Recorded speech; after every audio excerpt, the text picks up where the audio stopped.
namanya? Kenapa saya berani melaporkan dia, Nikita Mirzani?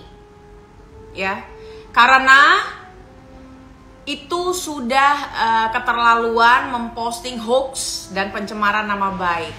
Oh, kan dia tidak sebut nama. Memang laporan dibuat berdasarkan rekomendasi dari cyber. Ya. So, unsur pidananya masuk, pasti masuk. Karena laporan tersebut telah direkomendasikan oleh cyber team yang ada di Polda Metro Jaya. Walaupun prosesnya memang sangat panjang, penuh argumentasi ya. Tapi saya sampaikan kepada mereka bahwasannya saya adalah anak informatika juga. Ya, saya paham dan kenapa nomor itu disertakan menjadi yang paling keras ya. Karena adanya bukti masuk chat beribu chat yang menyatakan nomor ini disebar oleh Nikita Mirzani walaupun ujungnya ditutup. Tapi etika menutup itu adalah 3 digit di belakang. Ya, karena saya orang provider, saya tahu. Nah, begitu.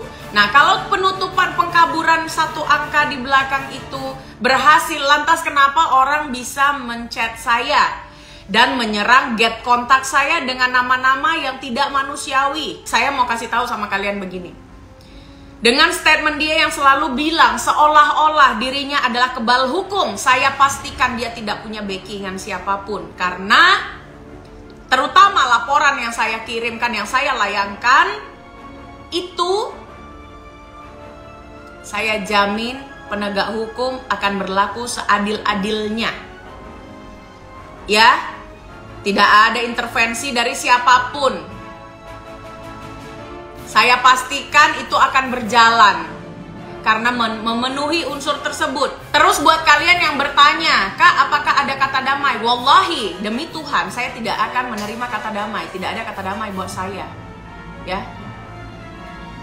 Karena apa? Karena mempertimbangkan perilakumu yang terlalu brutal, menghantam sana, menghantam sini. Dan sorry buat netizen saya, kalau kalian adalah lovers, jangan kirimkan isu apapun untuk memecahkan fokus kita kepada saya. Jangan itu biarin aja, anyepin saja. Karena apa? Akun-akun itu adalah akun-akun bodong yang menurut saya di dalamnya pengelolanya adalah tim-tim pro yang pro mereka yang tidak berakal.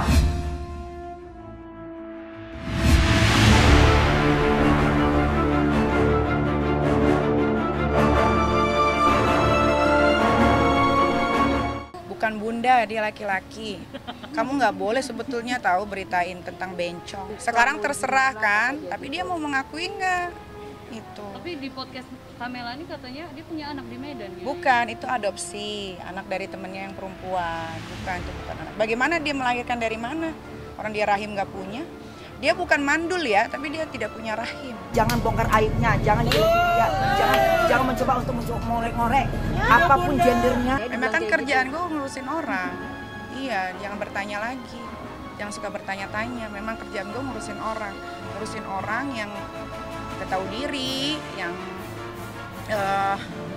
merasa sedang dianggung-anggungkan, merasa di atas, jadinya dia bisa melakukan apa saja gitu.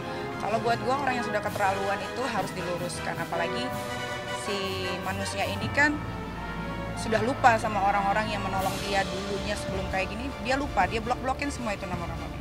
Sampai orang yang ngurusin masalah pajak dia, masalah pajak itu betul loh. Masalah pajak itu betul, yang dia tidak membayar pajak sebesar 500.000 euro. Kalau di Indonesia ini tuh sekitar 8 miliar, itu betul. Yang itu juga yang bantuin dia aja sama dia maki. Dia maki, dia kata-katain, sampai suruh jilat kemaluannya, itu kan tidak boleh. 500.000 euro, kalau di Indonesia 8 miliar. Itu belum dibayarkan sama sekali. Nah, kenapa dia bisa kerja di makanan siap saji? Karena dari pemerintah itu memberikan dia kelonggaran untuk membayar pajak, tapi bekerja di tempat makanan saji siap saji itu. Jadi bukan karena dia bekerja karena dia sendiri, tapi memang pemerintah Jerman yang suruh. Kalau enggak, dia masuk pengadilan, Kalau masalah pajak itu di luar negeri itu nggak kayak pajak di Indonesia. Pajak di luar negeri itu ketat banget. Lo nggak bisa bohong, isi rekening lo berapa, segala macam nggak bisa. Itu langsung ke-detect, nggak usah. Nanti buat naikin followersnya, viewers dia doang. Terus dia kan udah mulai turun kan. Jangan, nggak usah minta maaf aja sama Tuhan yang udah dia bohongin. Jadi Nyai nggak akan menerima. Nggak usah. Kalau diminta untuk ketemu gitu bareng-bareng. Dia memang minta ketemu kok, dia minta ketemu empat mata, tapi gue nggak mau. Gue paling benci sama orang yang lupa daratan, lupa diri. Semua orang yang pernah menolong dia gara-gara dia viral, dia agung-agungkan netizen Indonesia, dia lupakan, dia blok semua. Teman-teman seperjuangannya di blok semua. Dia tidak mau kalau orang-orang itu mengeluarkan siapa jati diri sebetulnya seorang Indra namanya. Sebetulnya si perempuan jadi-jadian ini pun 4 tahun yang lalu pernah cari masalah sama gue sebetulnya, tapi gue sudah lupakan gitu. Waktu itu kan dia kan viralnya di Facebook ya, tapi nggak viral juga, paling penontonnya 1000, 2000 kayak gitu-gitu aja. Apa yang bikin gue kesel karena ternyata apa yang keluar dari mulutnya itu tidak sesuai sama sebelum yang dia lakukan, sebelum seperti sekarang gitu kan. Terus setelah gue cari tahu, yang dia bilang katanya uangnya sudah dibelikan Al-Quran, dikasih ke anak yatim pun itu bohong gitu. Makanya gue ini, maksud gue gini ya, orang Indonesia ini kalau untuk urusan yatim piatu, bawa Al-Quran gitu kan simpatinya kan keluar kan. Tapi ketika dikasih tahu kenyataan bahwa tidak seperti itu, tidak terima gitu. Padahal katanya di Indonesia ini gak suka sama LGBT, gak boleh bencong-bencongan. Tapi ini sekarang udah dikasih tahu bahwa dia seorang laki-laki, dia juga ternyata makin kesini kan itu makin barbar ya, segala kelamin lah, binatang semua disebut gitu kan, gitu. Udah ya mungkin makin lama kan sifat orang tuh akan terlihat loh, gitu kan. Tapi ya gimana ya, namanya kalau orang Indonesia itu kalau diberikan sesuatu yang jujur kadang-kadang susah untuk menerima. Tapi nanti juga lambat laun orang bakal kebuka gitu mindsetnya, pikirannya gitu.